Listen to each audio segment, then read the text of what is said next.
¿Qué tal? Bienvenidos. El día de hoy vamos a ver a través de esta iniciativa llamada OCMALUT el tema de coagulación y hemostasia en el paciente crítico. La coagulación y la hemostasia va a ayudar a mantener la homeostasis en todos los pacientes, sin embargo, en el paciente crítico podrá verse alterada de alguna forma. Para poder iniciar dando el enfoque que tiene hacia el personal de enfermería, podemos pensar que estos pacientes con alteración de la coagulación y la hemostasia vamos a poder utilizar varias etiquetas diagnósticas. Aquí presentaremos solo un par. La primera etiqueta diagnóstica que tendría que ser sí o sí para estos pacientes es el riesgo de sangrado. En este caso, nuestro diagnóstico de riesgo de sangrado lo vamos a encontrar en el dominio 11, clase 2, código de diagnóstico 00206. Aquí vamos a notar que como definición nos da que es susceptible a una disminución del volumen sanguíneo que puede comprometer la salud. Ahora, para Nanda 2123 nos hace referencia que las etiquetas las etiquetas diagnósticas de riesgo solo deberán de utilizarse con el riesgo que está descrito, que en este caso sería riesgo de sangrado, así deberían de quedar. Sin embargo, todavía se pueden poner condiciones asociadas. Para este primer diagnóstico podemos encontrar la aneurisma, la circuncisión, la coagulopatía intravascular diseminada, los trastornos gastrointestinales, deterioro de la función hepática, coagulopatías esenciales, complicaciones posparto, complicaciones del embarazo, traumatismos y un régimen terapéutico. En el caso de riesgo de sangrado, para dar un ejemplo, si utilizamos la condición o la condición asociada al régimen terapéutico, pueden ser pacientes que requieren fibrinólisis por un infarto agudo del miocardio como terapia de reperfusión, en donde el paciente va a requerir que se le aplique ateplasa, tenecteplasa, que ayudarán a la destrucción de este trombo para la reperfusión. La efectividad de la terapia, bueno, es bastante dependiente del tiempo y de la condición del paciente. Sin embargo, son pacientes que van a tener un riesgo de sangrado por el tratamiento que nosotros hemos dado de forma exógena. ¿Qué debemos de mantener? Una vigilancia constante. El paciente deberá de pasar a la unidad de cuidados intensivos para su vigilancia. Se le tendría que aplicar hasta un laxante en donde el paciente no tiene que tener ningún tipo de esfuerzo. Es normal, bastante esperado que los pacientes tengan sangrados gingivales, sobre todo a veces por el deterioro y cuidado también en la zona bucal. Otro de los diagnósticos que encontramos en el dominio 11, clase 2, código diagnóstico 00205, es el riesgo de shock. Para su definición nos hace referencia que es susceptible a un aporte sanguíneo inadecuado a los tejidos corporales que pueden conducir a una disminución celular que puede comprometer la salud de nuestro paciente. Aquí vemos muchas condiciones que pueden llevar al shock de nuestro paciente: quemaduras, diabetes mellitus, embolismos, sepsis, pancreatitis, síndrome de respuesta inflamatoria sistémica, traumatismos, neoplasias, dispositivos médicos, enfermedades del hígado. Tenemos que comprender que el shock de nuestro paciente podrá estar determinado por la condición de la bomba cardíaca, en donde el corazón es quien tiene la alteración, en los vasos sanguíneos, en donde, por ejemplo, el choque séptico podría generar alteración o los obstructivos, y en el contenido, en donde la hemoglobina y sus componentes no son suficientes para mantener los rasgos de perfusión.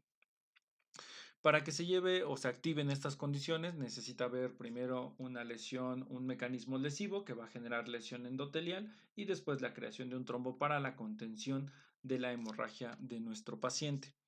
Entrando directamente en materia, vamos a pensar ahora sí en la hemostasia de nuestro paciente. La hemostasia es un mecanismo que protege de pérdidas sanguíneas tras una lesión vascular. La lesión vascular generará, o la hemostasia generará como primer paso la coagulación y como segundo paso la fibrinólisis. La coagulación estará determinada primero por la presencia de una condición lesiva. La condición lesiva ayudará o fomentará la agregación plaquetaria y la generación de un trombo amarillo, de un trombo blanco, perdón. Y la fibrinólisis, después de que se genere este trombo que ayudará a mantener la coagulación, generará la destrucción de este trombo para mantener la permeabilidad del vaso sanguíneo. Ahora, tenemos aquí la hemostasia primaria y la hemostasia secundaria. Para la hemostasia primaria es la creación de este trombo blanco. Se hace a través de la agregación plaquetaria, es un trombo poco resistente. Las plaquetas generan adhesión, activación, segregación y agregación plaquetaria. El trombo amarillo o la hemostasia primaria se puede medir a través de los tiempos de sangría. Se hacen pequeños cortes en donde se toma el tiempo en el que tarda en detenerse el sangrado, que deberá de ser menor de 3.7 minutos. En la creación del trombo amarillo, que es la agregación de fibrina, la fibrina generará mayor resistencia al trombo y lo mantendrá en su lugar con mucha mayor adhesión. Para la creación de fibrina se va a necesitar de dos vías, la vía extrínseca y la vía intrínseca. La vía extrínseca es una vía mucho más rápida y la vía intrínseca es una vía un poco más lenta. La vía extrínseca la vamos a medir en segundos y la vía intrínseca se estaría midiendo en minutos. La vía extrínseca y la vía intrínseca buscan la creación de este factor, del 10-ASA, que será el precursor de la creación de la fibrina. Para la vía extrínseca se va a medir a través de las pruebas de TP y la vía intrínseca, que también busca como resultado el 10-ASA, estará midiéndose con pruebas como el TTPA. Una vez que ya se ha formado el trombo blanco y se ha fortalecido a través de la fibrina para la creación del trombo amarillo y entonces el endotelio tiene recuperación, se busca la destrucción ahora de este trombo a través de la degradación del coágulo. Por ejemplo, los mediadores serán el plasminógeno y la plasmina para esto. ¿Cómo saber si existe o qué prueba nos ayudaría a evaluar la presencia de la fibrinólisis? A través del dímero D identificaríamos que existe presencia de fibrinólisis, ¿no? No me quiero ir, señor Trombo, más o menos lo que tendría que decir porque hay una degradación del mismo. La hemostasia entonces tiene estos dos elementos. Por una parte, detectar las pérdidas de continuidad que aparezcan en el árbol vascular y detener las pérdidas de sangre que se puedan producir.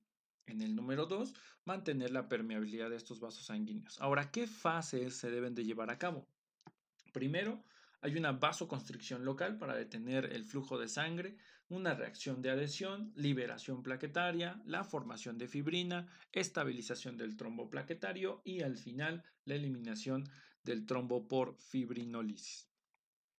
Para que se lleve a cabo todo este proceso requiere de algunos componentes. El componente número 1 tenemos las plaquetas. Ese es nuestro componente número 1. En este componente número 1, las plaquetas estarán formadas a través de una célula madre, que es las células formadoras de colonias.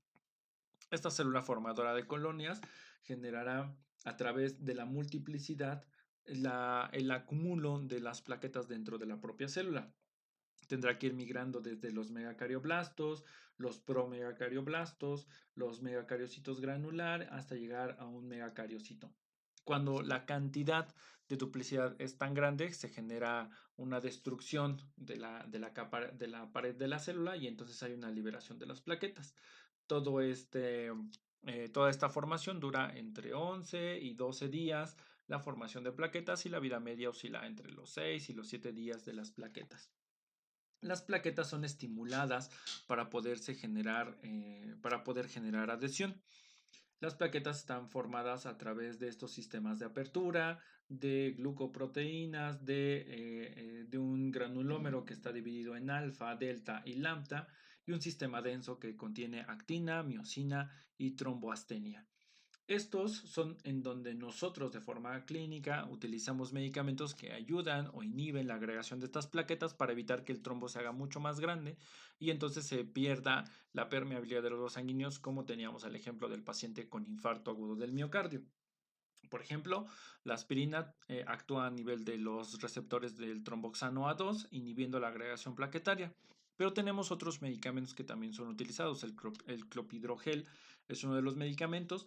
El problema de este es que su tiempo de acción es bastante largo, entre los 60 y los 120 minutos tiene su efecto o su acción, lo cual el tiempo es un factor importante para estos pacientes. Empieza a haber en el mercado algunos otros medicamentos que actúan a nivel de los receptores P2Y12, como el ticagrelol y el prasugrel, dos medicamentos que ayudarían en el paciente que presenta un infarto agudo al miocardio de forma inicial para evitar la agregación plaquetaria. Para que las plaquetas se puedan adherir, necesita haber un estímulo, necesita haber una liberación de factores protrombogénicos. Estos factores van a estar dentro del endotelio de los vasos sanguíneos. Por ejemplo, se va a liberar colágeno, factor 3, se va a liberar factor de von Willebrand, se liberará un factor tisular, lo cual estimulará algunos otros factores para el inicio de la coagulación. Los factores de la coagulación estarán o son, son hechos en el hígado, todos van a ser derivados del hígado. Aquí, de color verde, dejamos a los factores en sus nombres más comunes: fibrinógeno, protrombina, factor 5, por ejemplo, antes, bueno, el factor 4 es calcio, pero es mucho más conocido por calcio, factor von Willebrand, etcétera, etcétera. Aquí los dejamos en verde. Dentro de estos factores tenemos a los factores que vamos a llamar simógenos, que son proteínas inactivas que luego se activan. Por ejemplo, el factor 1, que es fibrinógeno, se activa y se vuelve fibrina. El factor 2, que es protrombina, se activa y se vuelve trombina. Entonces, los simógenos son estos factores que requieren de activación. Los cofactores, cuando se activan, se convierten en sustancias que aceleran los procesos enzimáticos, ayudan a que las condiciones sucedan mucho más rápido. Los factores más importantes o los cofactores más importantes son el cofactor 5 y el cofactor 8. También tenemos factores que son dependientes de la vitamina K. Podemos utilizar algún acrónimo, por ejemplo, 1972, que nos ayudaría a recordar parte de aquellos factores que nos ayudan o que son dependientes de la vitamina K. El 1 identificaría el factor 10, el factor 9, el factor 7, el factor 2, agregaríamos todavía el factor 5. Proteína C y proteína S son los factores que son dependientes de la vitamina K. Por ejemplo, en los pacientes neonatos se aplica vitamina K, ya que estos factores no son dependientes de esta, y en algunas otras situaciones clínicas también la aplicación de vitamina K ayuda a estabilización de estos factores. ¿Cómo se lleva a cabo todo este proceso? Primero, vemos aquí, hay una lesión. La lesión produce la creación de un trombo blanco. Este trombo blanco empieza a adherirse o se le empiezan a adherir fibrina para la creación de un trombo amarillo y se genera estabilidad. La fibrina tiene un precursor directo que es el fibrinógeno, que es este factor no activado. El fibrinógeno tiene precursores que son la trombina, la protrombinasa, y la creación de la protrombinasa se hace a través del factor 10 activado más el factor 5 activado. El factor 10 activado se va a obtener de la vía intrínseca y de la vía extrínseca. Veremos primero la vía extrínseca, que es una vía mucho más rápida.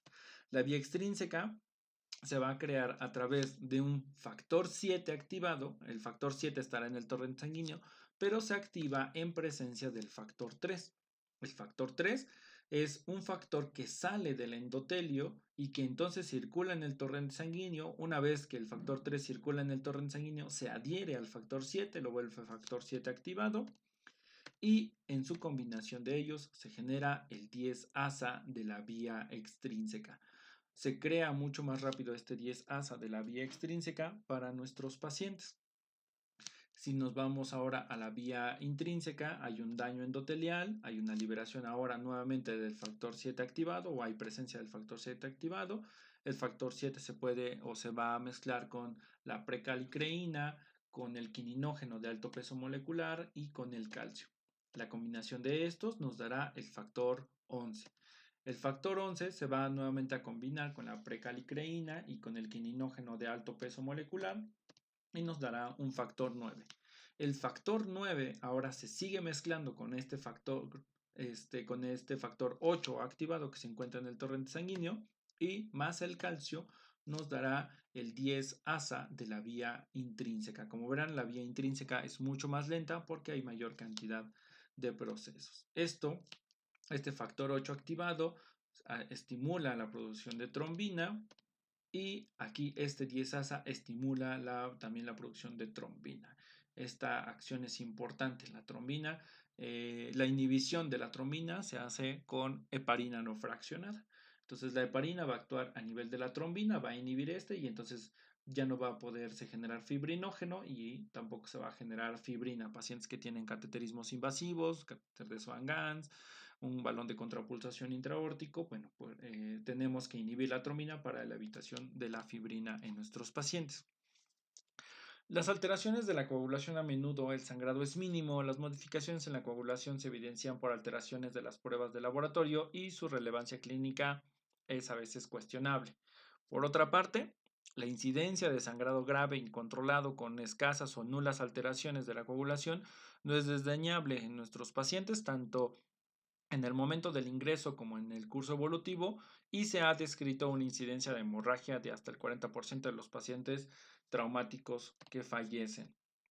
La lesión del paciente o la exacerbación en la condición de la coagulación y la hemostasia estará mediada por una respuesta inflamatoria, una activación de fagocitos y células endoteliales y al final un síndrome de respuesta inflamatoria sistémica, que de hecho lo tenemos en nuestro diagnóstico de riesgo de shock. La sepsis puede modificar la condición de la coagulación de nuestro paciente. Hay un descontrol del proceso inflamatorio, origina generación excesiva de fibrina, lo cual va a producir coagulación intravascular diseminada. Esto a su vez genera disfunción o síndrome de disfunción multiorgánica, y la fibrinólisis en etapa temprana ayudará al paciente. Sin embargo, el problema es que se genera una gran cantidad de fibrina por el paciente séptico. En el paciente crítico hay un desequilibrio entre los procoagulantes y los anticoagulantes. ¿Qué lo puede provocar? Hay varias situaciones que lo pueden provocar: infecciones, bacteremias, toxinas, mediadores inflamatorios, proteasas, que modifican esta situación. La alteración de la coagulación del paciente crítico, el SID, aquí dejamos hasta una imagen. El resultado final será una depresión de la mayoría de las proteínas de la coagulación y de sus inhibidores, así como la reducción en el número de plaquetas. Con frecuencia, este hecho produce graves problemas hemorrágicos y trombóticos.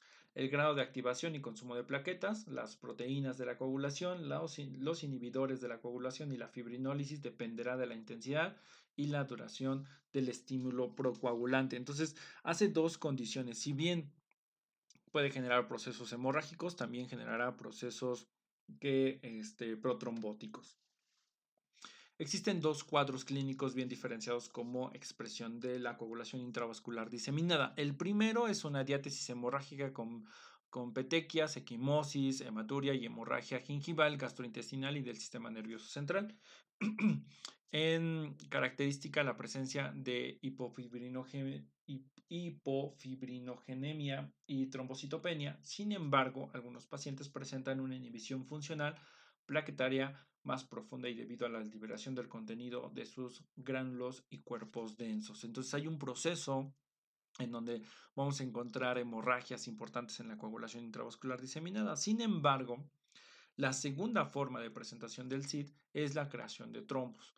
El SID agudo es frecuente y se pueden observar hemorragias,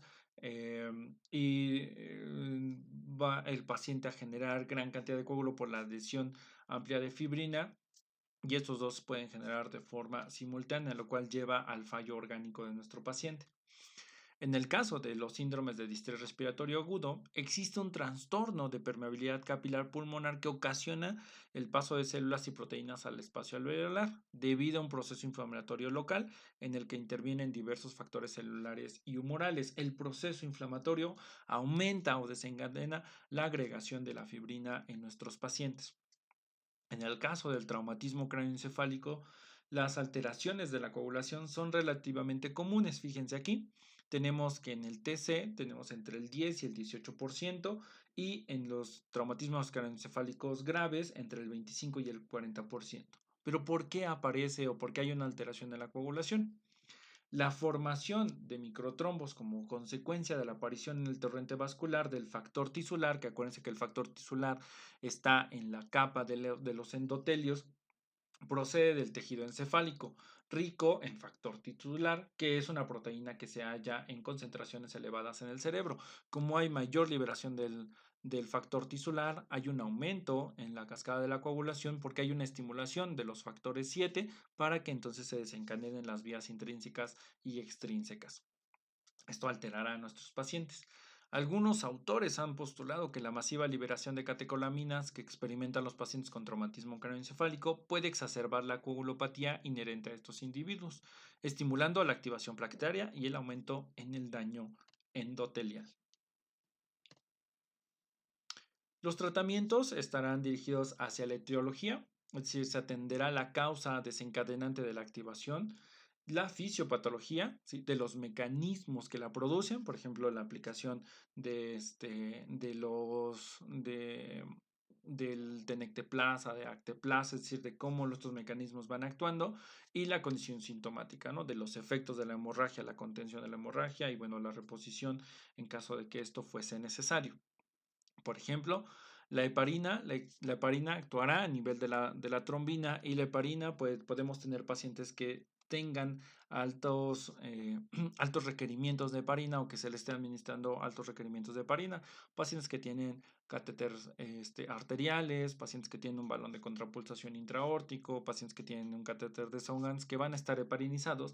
En algún punto la heparina va a consumir todas las reservas de trombina que tiene nuestro paciente, y entonces la alternativa es dar nuevamente estos factores para que la heparina tenga sus lugares de adhesión. Las transfusiones pueden ser parte de estos tratamientos. Bien, pues es todo para esta entrega. En este día estuvimos analizando solo un poco de la coagulación y la hemostasia, y un poco derivado hacia el paciente crítico. Esperamos sea de su agrado, nos sigan a través de nuestras redes sociales y nos vemos en la siguiente entrega. Saludos.